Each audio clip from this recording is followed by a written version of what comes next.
ওং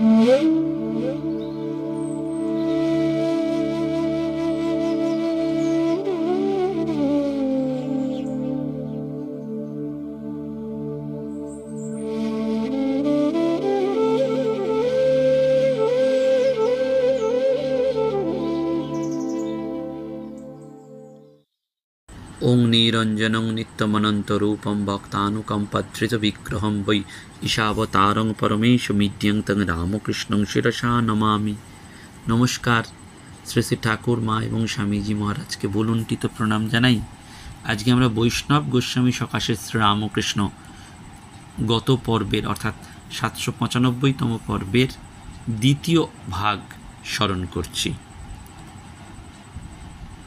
এরপরে আমরা স্মরণ করছি রাধিকা গোস্বামীর কথা। রাধিকা প্রসাদের জন্ম হয়েছিল 25শে জুন বাঁকুড়ার বিষ্ণুপুরে 1852 সালে। শ্রীময়ী সাক্ষাৎকার লিপিবদ্ধ করেছেন 19শে সেপ্টেম্বর 1884। রাধিকার পিতা ছিলেন জগৎচাঁদ গোস্বামী। তিনি লব্ধ প্রতিষ্ঠ পাখওয়াজ বাদক ছিলেন এবং তার অগ্রজ ছিলেন প্রখ্যাত এসরাজ এবং তবলাবাদক পণ্ডিত বিপিনচন্দ্র গোস্বামী। কলকাতায় থাকাকালীন কাশিমবাজারের মহারাজ মনীন্দ্রচন্দ্র নন্দী তাকে ডেকে পাঠান। বহরমপুরে কয়েক বছর থাকেন এবং সুন্দর কণ্ঠের অধিকারী এই রাধিকা প্রসাদ বা রাধিকা গোস্বামী উত্তর ভারতের সঙ্গীত মহলে তার সুখ্যাতি ছড়িয়ে পড়েছিল। দক্ষিণেশ্বরে তিনি যখন ঠাকুরের কাছে এসে উপস্থিত হন তখন তার এত খ্যাতি হয়নি, এত ধ্রুপদী সঙ্গীতে তার খ্যাতি ছড়িয়ে পড়েছিল। ঠাকুর কথা প্রসঙ্গে বলেছিলেন, গানে তাঁকে সহজে পাওয়া যায়। অদ্বৈত বংশজ হাত জোর করে প্রণাম জানিয়েছিলেন এবং বিনীতভাবে ঠাকুর তখন বলেছিলেন, তুমি যাই বলো অন্য লোকে ছাড়বে কেন? ব্রাহ্মণ হাজার দোষ থাকুক, তবু ভরদ্বাজ গোত্র সাণ্ডিত্য গোত্র বলে সকলের পূজনীয়। এবং গোস্বামী পদাধিকারী রাধিকা প্রসাদকে ঠাকুর নানানভাবে উচ্চ আসনের বা পদামর্যাদার কথা স্মরণ করিয়েছেন। রাধিকাকে বলেছেন, আপনারা বেশ কত জপ করেন, কত হরিনাম করেন। বিনীতভাবে রাধিকা বলেছেন, আজ্ঞা আমরা আর কি করেছি, আমরা অতি অধম।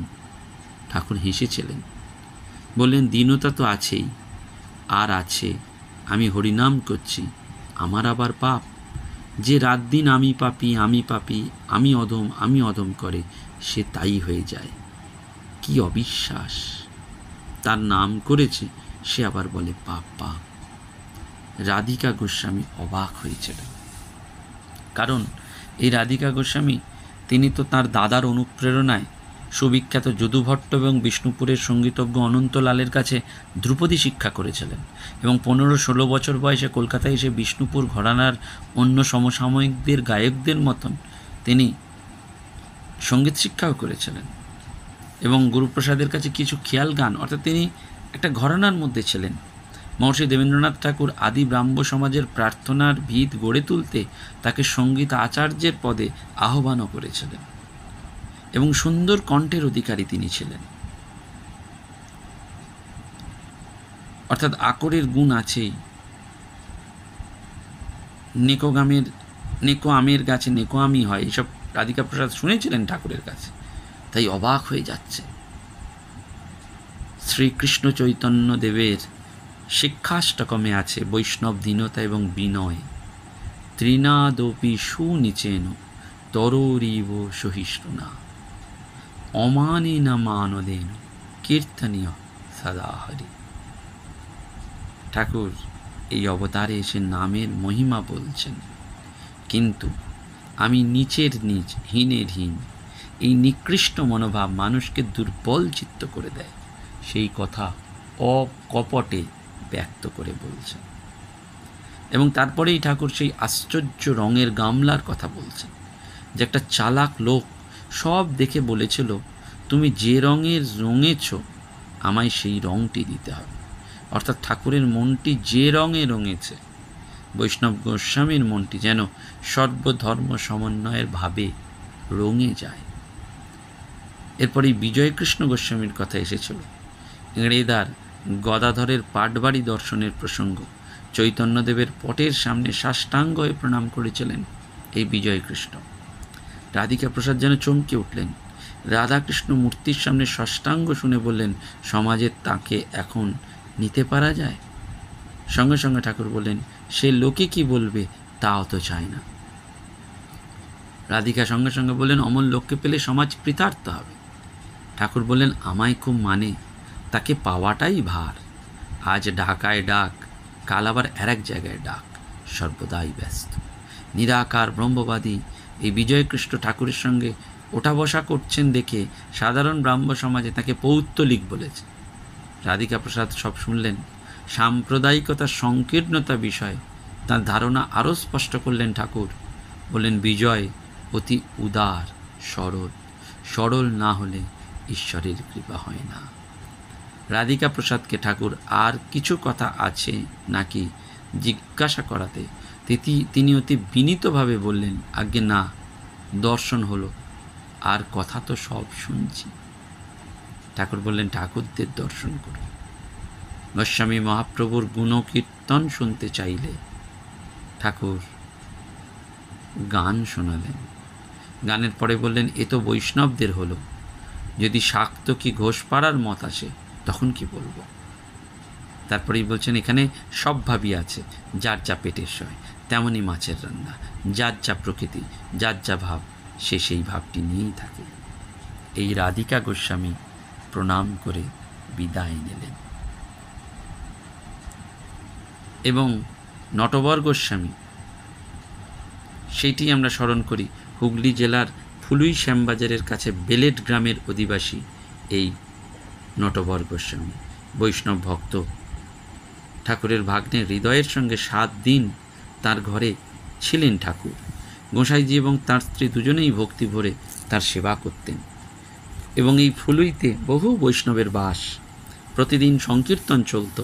ঠাকুরকে সংকীর্তন শোনাতে এই নটবর গোস্বামী রামজীবনপুর এবং কৃষ্ণগঞ্জের বিখ্যাত কীর্তনিয়া ও মৃদঙ্গ বাদককে এনেছিলেন। ঠাকুরের ভাব সমাধি দর্শনে বৈষ্ণবরা বিশেষভাবে আকৃষ্ট হয়েছিলেন। যোগ মায়ার আকর্ষণ কাকে বলে ঠাকুর ওখানে প্রত্যক্ষ করলেন। রাত দিন ভিড়। পালিয়ে গিয়ে তাঁতির ঘরে সকালে বসতেন ঠাকুর।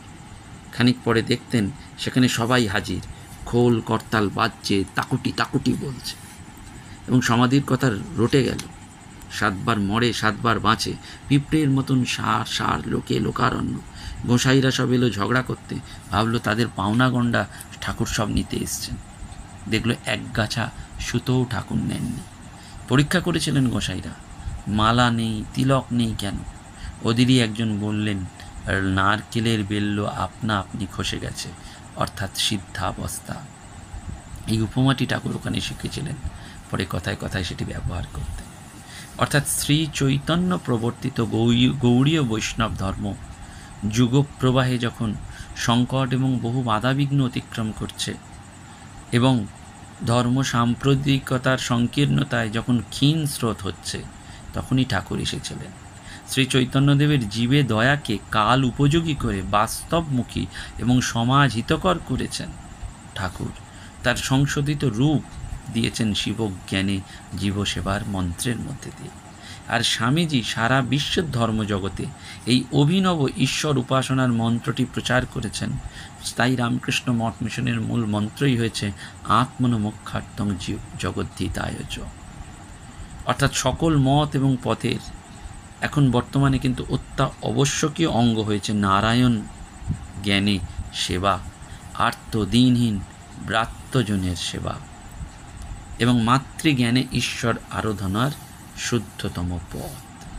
সেজন্য প্রতিটি পথ এক একটি মত বা পথ কিন্তু ঈশ্বর নয়। এর প্রান্তে হচ্ছে ঈশ্বর দর্শন। উদার না হলে যে ইষ্ট লাভ, ঈশ্বর লাভ সম্ভব নয়, তাই ঠাকুর মনে করিয়ে দিয়েছেন। আমিষ নিরামিষ পোশাক আশাকে ঈশ্বর বা ইষ্ট প্রাপ্তির বাধা নেই।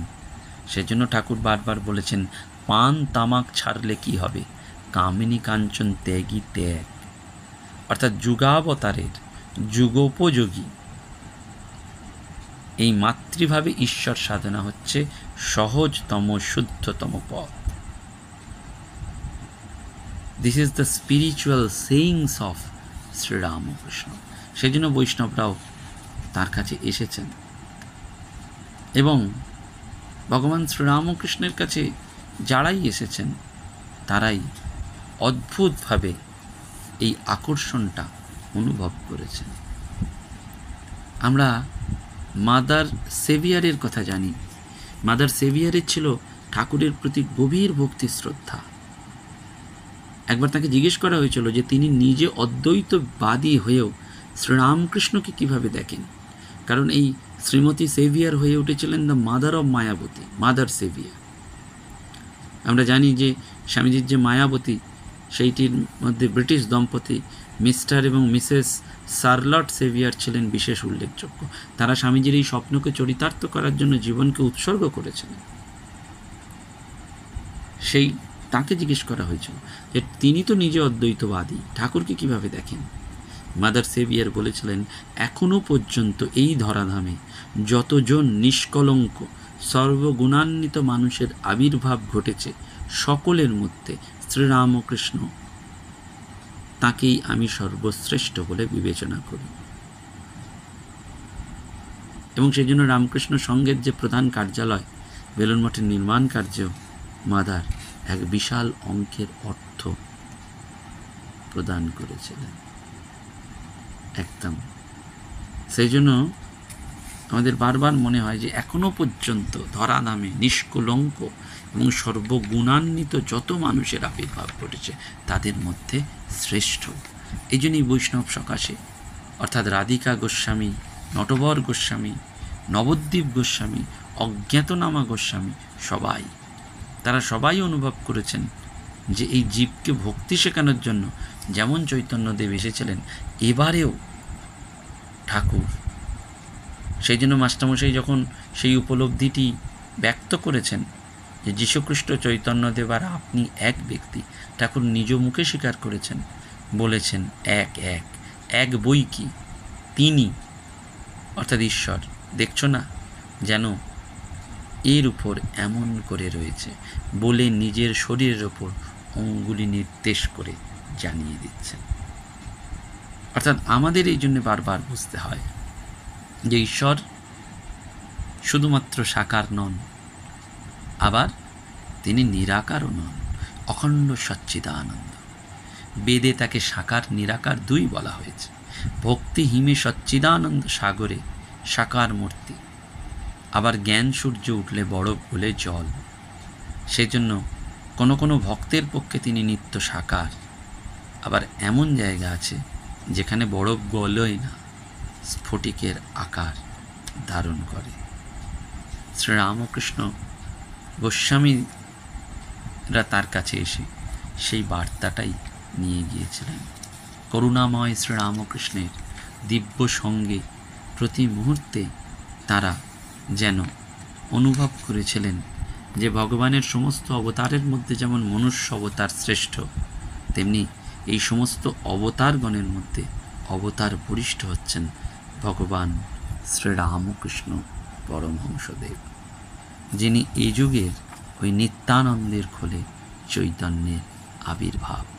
বারবার জানিয়ে দিয়েছেন যে ভালোবাসার পাত্রকে ভগবান মনে করে সেবা করতে হবে, ভাবতে হবে, এবং বারবার জানিয়ে দিয়েছেন সেই বার্তা যে যা চাবি তা বসে পাবি, খোঁজ নিজ অন্তঃপুরে।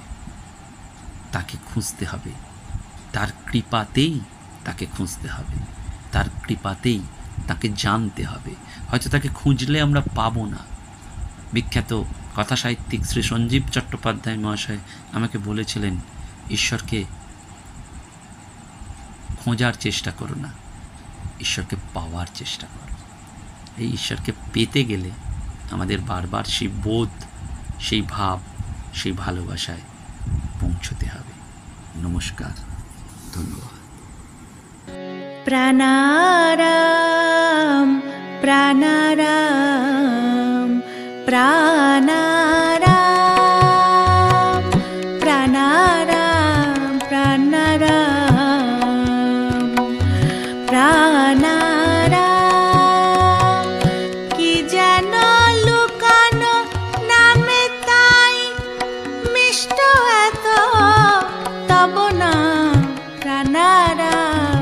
প্রাণারাম প্রাণারাম প্রাণারাম প্রাণারাম প্রাণারাম